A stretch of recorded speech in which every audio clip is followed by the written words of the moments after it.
সেই স্বামীর কথা রাখতে সেও সুন্দর করে সেজে ওই বণিকের কাছে গিয়েছিল।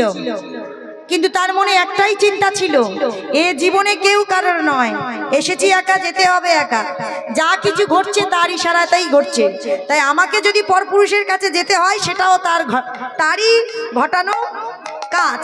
তাই চলুন সবাই মিলে আমরা একটা ভজন আস্বাদন করি। কারণ যে রাজা, যে ফকির, যে জমিদার, যে গরিব, যে বড়লোক, কে পাগলা, কে পাগলি, সবাই, কি মন্ত্রী, কি মিনিস্টার, সবাইকে মৃত্যুর পর এক জায়গায় যেতে হয়। সেই জায়গাটার নাম কি? শ্মশান। তাই বাবা পাগলা বললেন, কি বললেন? চলো চলো নয়নে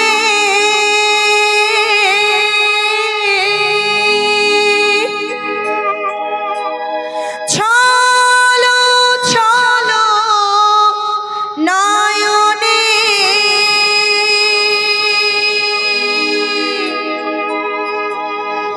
হাসি মাখা বদনে আনন্দ কাননে মোর। ও মেয়েরা, সংসারে মনে করছো সংসার আনন্দ দেওয়ার জায়গা? এই দেখো, এই দেখো, এই গল্প করতে বারণ করো। এই আমার দিকে তাকাও না, ও যা দিকে কি, যাকে তো রোজ দেখবে, আমি থাকবো? তোমরা মনে করছো এই সংসারটা খুব আনন্দের জায়গা? দুদিনের আনন্দ ঘুচে যাবে। বিশেষ করে মেয়েদের বলি, মেয়েরা তোমাদের নিজেদের কোনো বাড়ি আছে কি?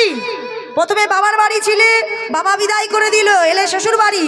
শ্বশুর বাড়ি যখন স্বামীর কাছে এলে, যখন সন্তান জন্ম দিলে, তখন সেটা হয়ে গেল সন্তানের বাড়ি। তোমার বাড়ি তাহলে কোথায়? ওই শ্মশান। তাই আনন্দ চলো চলো নয়নে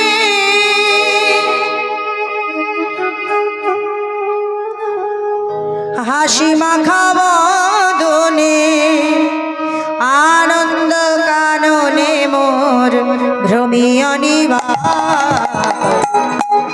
হরি বল হরি বল মনে রে আমার, হরি বল হরি বল মনে রে আমার।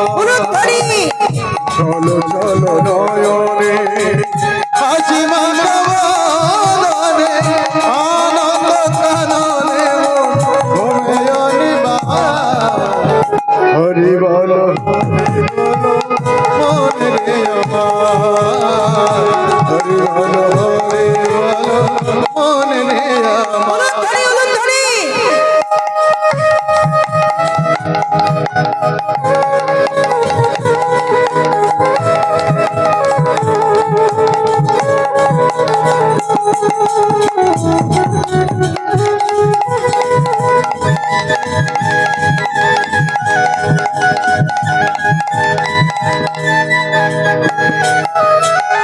কেউ তো কারো নয়, এ কথাটি সত্য, ভেবে দেখো মন, তুমি যে অনিত্য।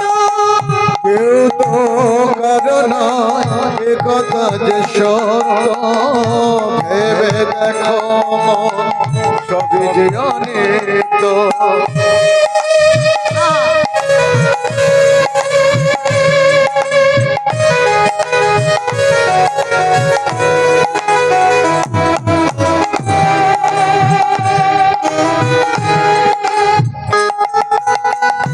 কেউ তো কারো নয়, আস্তে আস্তে, সত্যিকারে কেউ কি আমাদের? আমরা কেউ কারোর? আমার ছেলে আমার নয়, আমার স্বামী আমার নয়, আমি যখন মারা যাব না কেউ আমার কথা মনে রাখবে না। তাই বাবা বলছে কেউ তো কারো নয়, এ কথাটি সত্য, ভেবে দেখো মন, তুমি যে অনিত্য। কেউ তো কারো নয়, এ কথা যে সত্য, ভেবে দেখো তুমি যে অনিত্য। ওই দেখো শ্মশানে কি বানিসি কি বাদিনে, ওই দেখো শ্মশানে কি বানিশ কি বাদিনে, ওই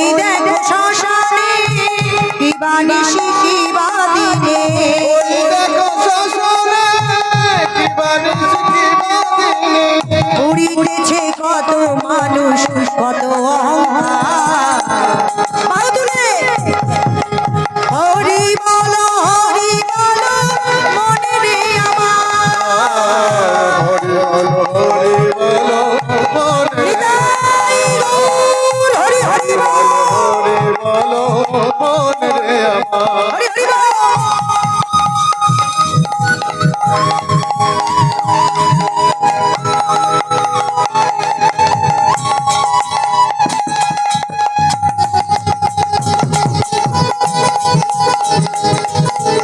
উলুধ্বনি উলুধ্বনি।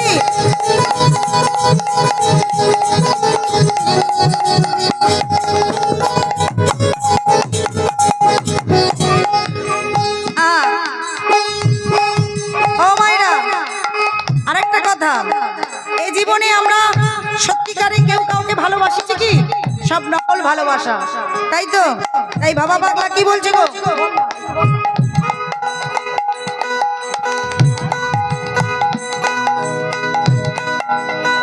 কেউ তো কারো নয়,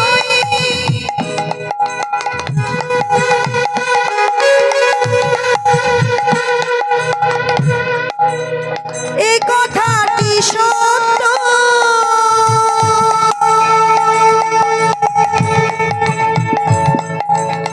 ভেবে দেখো মন, তুমি যে অনন্ত।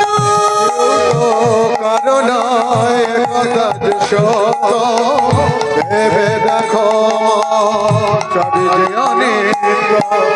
ওই দেখো তোমার বন্ধু করিতে ভব সিন্ধু। ওই দেখো তোমার বন্ধু তরিতে ভব সিন্ধু।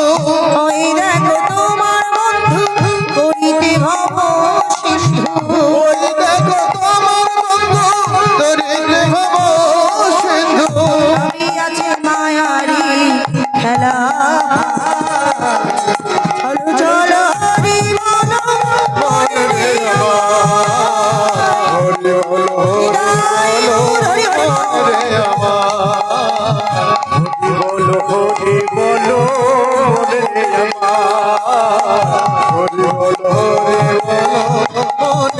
আমার। হরি বলো মনে রে আমার। হরি বলো মনে রে আমার। হরি বলো মনে রে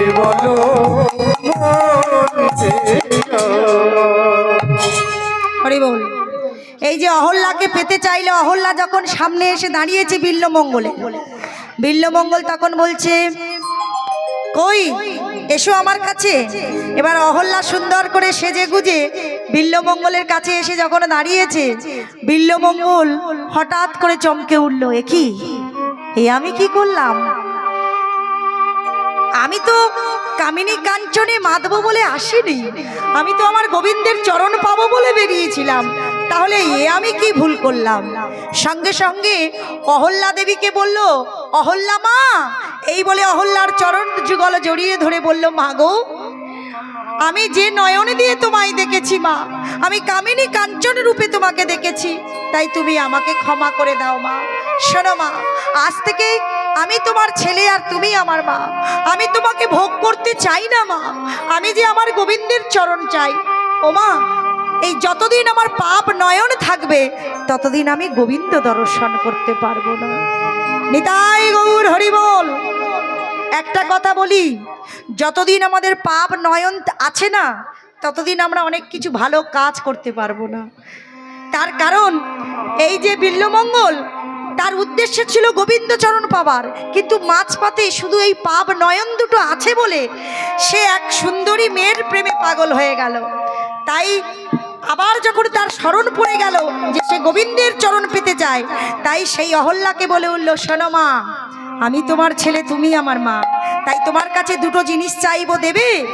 কি জিনিস বাবা বল? তুই যখন আমাকে মা বলে ডেকেছিস, আমি তোকে, তুই যা চাইবি আমি তোকে তাই দেব। বেশ মা, এক কাজ করো, তুমি তোমার ওই মাথা থেকে সোনার কাঁটা দুটো আমার খুলে দিতে পারো? বেশ বেশ বাবা, বেশ। সামান্য এই সোনার কাঁটা দুটো আমি তোকে দিতে পারবো না বাবা? আয় তুই হাত পাত। এই বলে বিল্লমঙ্গল যখন হাত পেতেছে, সেই অহল্যা সুন্দরী মাথার খোপা থেকে দুটো কাঁটা বের করে পুত্রের হাতে দিয়ে দিয়েছে, বিল্লমঙ্গলের হাতে। এইবার বিল্লমঙ্গল বলল, মা, তুমি মা হয়ে যদি আমার দুটো জিনিস দিতে পারো, তাহলে আমি সন্তান হয়ে তোমাকে দুটো দেব। কি জিনিস? তুমি চোখ বন্ধ করে হাত পাতো মা। এই বলে অহল্যা সুন্দরী চোখ বন্ধ করে বিল্লমঙ্গলের দিকে হাত পেতেছে। সঙ্গে সঙ্গে বিল্লমঙ্গল মনে মনে চিন্তা করছে, যে পাপ নয়ন দিয়ে তোমার মতো মাকে আমি খারাপ নজরে দেখেছি, সেই নয়ন আমি রাখবো না। এই নয়ন যতদিন থাকবে আমি কৃষ্ণ পাবো না। তাই এই নয়ন দুটো আমি তোমায় দেব অঞ্জলি। তাই সেই সোনার কাঁটা দুটো দিয়ে নিজের নয়নে আঘাত করেছে। নিজের নয়ন উপড়ে ফেলে আস্তে আস্তে সেই রক্তাক্ত নয়ন দুটি মায়ের হাতে অঞ্জলি দিয়ে দিয়েছে। দিয়ে কি বলল? মায়ের চরণ দুটো যুগল ধরে কেঁদে বলে বলল, মা গো, তোমার চরণে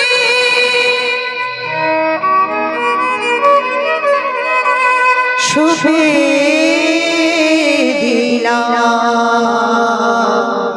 মা, আমার নয়ন তারা তোমার চরণে সপে দিলাম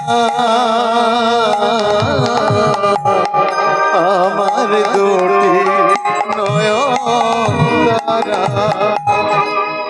মা গো, তোমার চরণে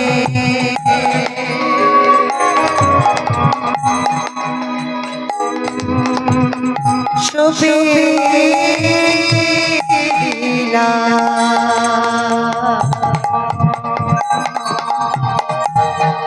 আমার দুটি নয়ন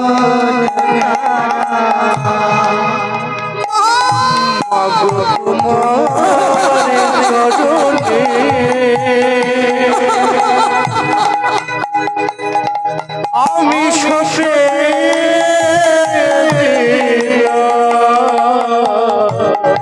তোমার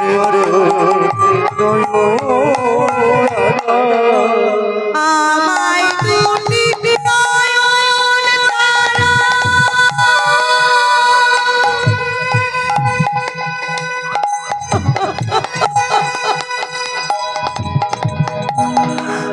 আমায় দুটি নয়ন তারা আমার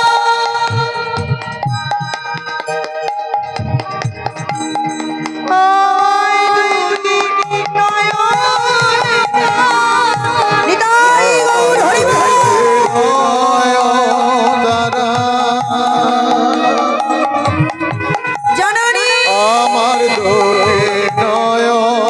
তারা, আমার দুটি নয়ন তারা। তোমার শুভে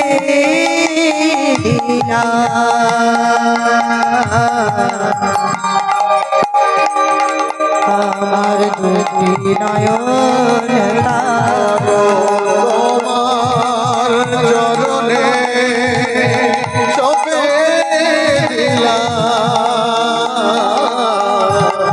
আমার দুটি নয়ন তারা, আমার দুটি নয়ন তারা, আমার দুটি নয়ন তারা, আমার দুটি নয়ন তারা। আস্তে। এইবার মায়ের চরণে নয়ন দুটি অঞ্জলি দিয়ে অন্ধ নয়ন নিয়ে অন্ধ অবস্থায় বৃন্দাবনে চলল। পথ চলতে চলতে একটা সময় ক্লান্ত অবস্থায় রাস্তায় পড়ে গেল। ক্ষুধায় তৃষ্ণায় ক্লান্ত, নয়ন হতে রক্ত ঝরছে। প্রাণ গোবিন্দ আর থাকতে পারলেন না। তিনি তখন ভক্তকে নিয়ে যাবার জন্য ছোট্ট দই আওলার বেশ ধরে নিজে হাতে বিল্বমঙ্গলকে দই সেবা করিয়ে আস্তে আস্তে নিজে পথ দেখিয়ে নিয়ে গেল বৃন্দাবনে। বৃন্দাবনে নিয়ে গিয়ে বিল্বমঙ্গলকে বলছে, শোনো এই বিল্বমঙ্গল, এই তোমার বৃন্দাবন। যেই না বলেছে বৃন্দাবন, তখন বিল্বমঙ্গল বলছে, তাহলে আমার যমুনাটা কোথায় একটু বলতে পারো? তখন ওই প্রাণ গোবিন্দ, যে কিনা স্বয়ং ভগবান ছোট্ট বালকের রূপ ধরেছিল, সে আস্তে আস্তে বিল্বমঙ্গলের হাত ধরে নিয়ে ওই যমুনার জলে দিয়ে বলছে, এই তো তোমার সেই যমুনা। আহা, আর যেই না যমুনায় হাত দিয়েছে, ছোট্ট একটা গান আমি একটু নজরুল গীতি গাই আপনাদের কাছে। যদিও আমি প্রত্যেক আসরে রবীন্দ্রসঙ্গীত নজরুল গীতি গাই, এখানে আমি গাইনি, আপনারা কতটা শুনতে নেবেন এই ভেবে। কিন্তু এই গানটি আমি 2 লাইন গাইবো। তার কারণ কি জানেন? আমরা তো হিন্দু, আর এই গানটি যে লিখেছেন তিনি হলেন মুসলিম। মুসলিমের ছেলে হয়েও কত সুন্দর তার লেখা দেখুন। খালি তো আমরা ধর্ম নিয়ে ভেদাভেদ করি, একজন মুসলিমের ছেলের ভক্তির কথা শুনুন। তিনি তার কলম দিয়ে লিখলেন কি গান? বিল্বমঙ্গল যখন ওই যমুনাতে হাত দিলেন, তখন যিনি কবি তিনি লিখছেন কে? বিদ্রোহী কবি কাজী নজরুল ইসলাম। ওরে নীল যমুনার জল, শুনেছেন গানটা? কারা কারা শুনেছেন একটু হাত তুলবেন। শুনেছেন তো? বাহ, দেখুন একজন মুসলিমের ছেলে লিখছে, ওরে নীল যমুনার জল, বল রে মোরে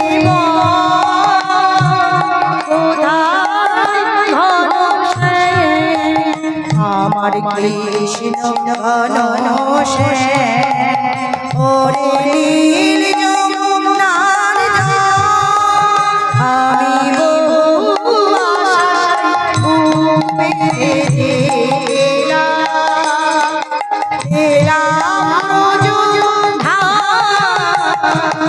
কৃষ্ণ ঘনশ্যাম, ওরে নীল যমুনার জল,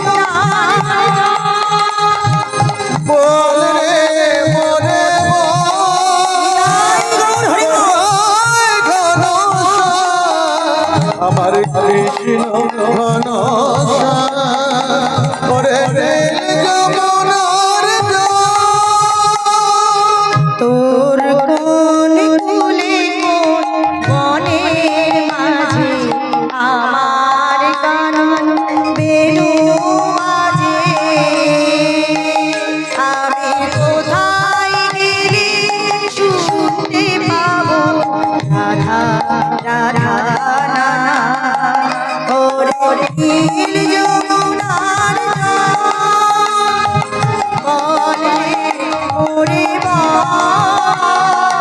কোথায় ঘনশ্যাম, আমার কৃষ্ণ ঘনশ্যাম, ওরে নীল যমুনার জল, ওরে নীল যমুনার জল, ওরে নীল যমুনার